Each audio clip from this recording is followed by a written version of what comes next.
السلام علیکم ورحمۃ اللہ وبرکاتہ۔ آج ہم اسم کے بارے میں پڑھیں گے۔ اسم کے معنی ہوتا نون، نام۔ اسم کی کئی لحاظ سے مختلف قسمیں ہیں۔ آج ہم جنس اور گنتی کے لحاظ سے اسم کی قسمیں پڑھیں گے۔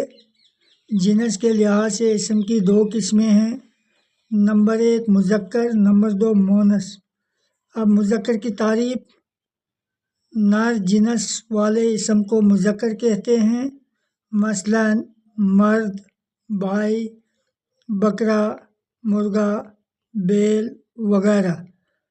مؤنث مادہ جنس والے اسم کو مؤنث کہتے ہیں، مثلا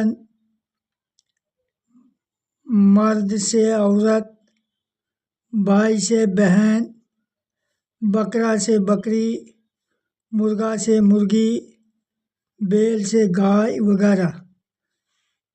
گنتی کے لحاظ سے اسم کی دو قسمیں ہیں، نمبر 1 واحد، نمبر 2 جمع۔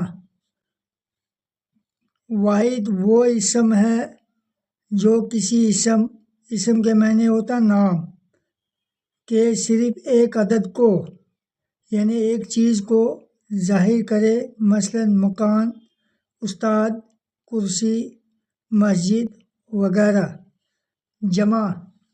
جمع وہ اسم ہے جو کسی اسم کے ایک سے زیادہ تعداد کو ظاہر کرے، مثلا ایک سے زیادہ چیزوں کو ظاہر کرے، مثلا